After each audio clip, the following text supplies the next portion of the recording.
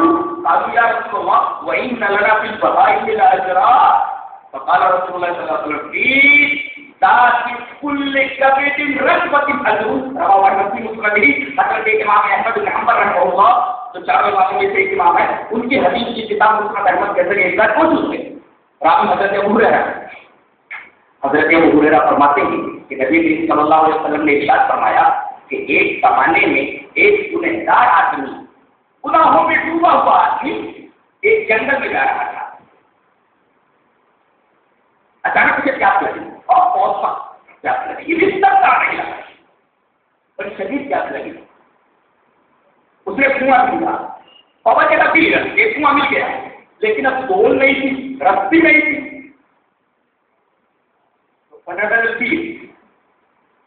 کنویں کی پہلے اتر گیا اور شہری پر پانی پیا اور نکل کر کے آیا. اس کی مشنری تو کچھ جب باہر آیا تو دیکھا کہ کنویں کے مدیر کے پاس جو گیلی مٹی ہے اسے ایک پیاسا کتا اپنی زبان سے چاٹ رہا ہے.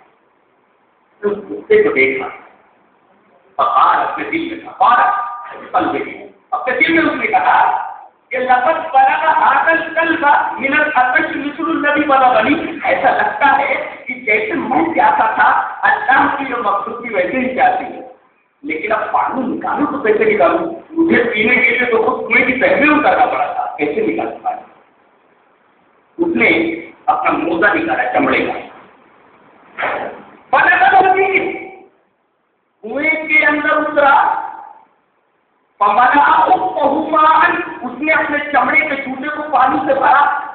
اب مسئلہ یہ تھا نکلے تو کیسے نکلے؟ اس لیے کہ دونوں ہاتھوں کے سپورٹ سے وہ باہر نکل سکتا تھا. اس نے کیا کیا؟ نبی صلی اللہ علیہ وسلم فرمایا ثم امسكه بفيه. اس نے اپنے منہ سے پانی کے بھرے ہوئے موزے کو پکڑ لیا حتی رقی بھی، اور دونوں ہاتھوں کا سہارا لے کر کے وہ اوپر آ گیا. فسقل الكلب، اس نے کتے کو پانی پلایا اور شکر اللہ له، اللہ کو اس کی شہادت اتنی پسند آئی. کہا ہے میرے بندے تو نے اس نبی جانور کو میری مخلوقات میں ایک مخلوق ہے، تو نے اس کے اوپر رحم کیا، کیا ہو نے تیری زندگی کے تمام گناہ بخش دیے. اللہ تبارک و تعالیٰ نے اس کی زندگی کے تمام گناہ بخش دیے. صحابہ کرام نے جب یہ سنا تو فرمایا یا رسول اللہ وَإِنَّ لَنَا فِي الْبَهَائِمِ لَأَجْرًا. جانوروں کے ساتھ بھی رحم کرنے پر، ان کے ساتھ حسن سلوک کرنے پر بھی اجر ہے کیا، ثواب ہے کیا؟ فقال رسول اللہ صلی اللہ علیہ وسلم، رسول اللہ صلی اللہ علیہ وسلم فرمایا ہر جاندار، ہر سر کلیجہ رکھنے والی چیز کے ساتھ رحم کرنے کا رکھ کرے. یہاں کتے کو پانی پلانے کی وجہ سے اللہ تبارک و تعالیٰ نے اس کے اوپر رحم فرمایا اور اسے جنت میں ڈال دیا.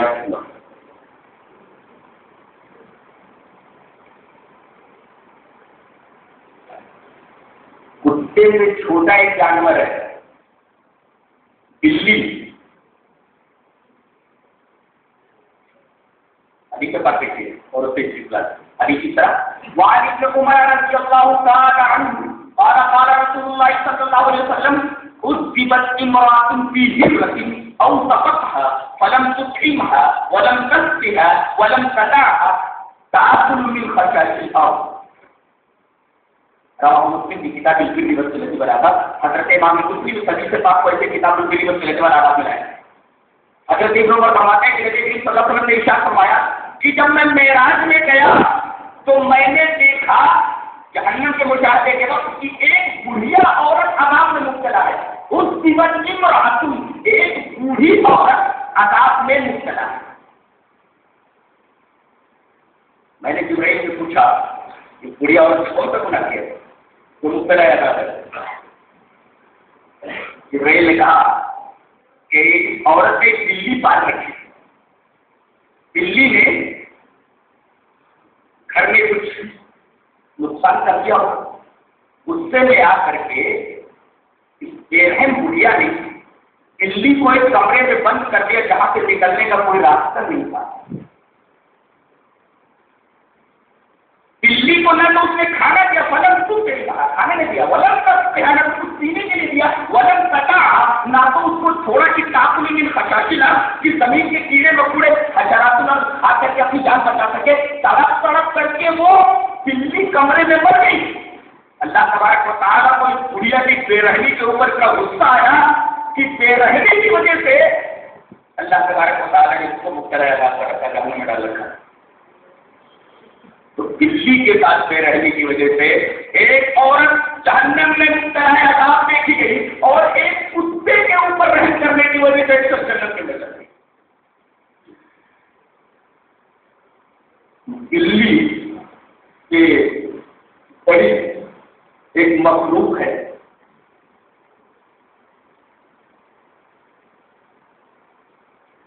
بکری حدیث پاک دیکھیے.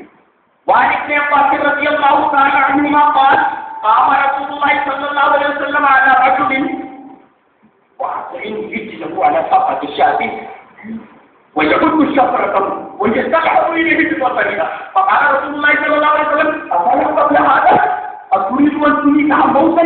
رواه البيهقي في السنن الكبرى في كتاب البهائم. حضرت امام البيهقي رحمۃ اللہ علیہ اپنی حدیث کی کتاب سنن الکبرى میں جہاں قربانیوں بنایا ہے یہ حدیث پاک حضرت کے پاس ہے. حضرت کے پاس فرماتے ہیں کہ رسول اللہ صلی اللہ علیہ وسلم ایک راستے سے جا رہے تھے تو دیکھا کہ ایک دکھائی ایک آدمی ایک بکری کو زمین پر پٹکے ہوئے ہے اور اس کے گلے کے اوپر اس نے اپنا پیر رکھا ہوا ہے. وہاں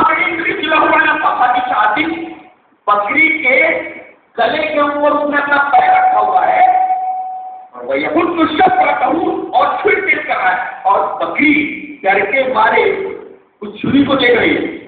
وہ یہ سب ابھی نہیں کبھی چھری کی طرف دیکھتی کبھی اس کی طرف دیکھتی ہے. خوف زدہ ہے. نبی کریم صلی اللہ علیہ وسلم نے ساتھ گناہ کرا بڑا پڑا تھا اس سے پہلے چھری کو نہیں تیز کری اور چھری کو اب تمہیں کہا موتن کیا بکری کو ایک اور موت دینا چاہ رہا ہے. ایک موت تو دے ہی رہا ہے اور دوسرے ایک اور موت دینا چاہ رہا ہے. دیکھ کیسے تیری طرف دیکھ رہی ہے ڈر کے مارے. بتائیے نبی کریم صلی اللہ علیہ وسلم نے ایک بکری کے اوپر ہوتی ہوئی بے رحمی دیکھی تو آدمی کو ٹوکا اور کہا کہ تم بکری کے ساتھ بھی بے رحمی نہیں کر سکتے.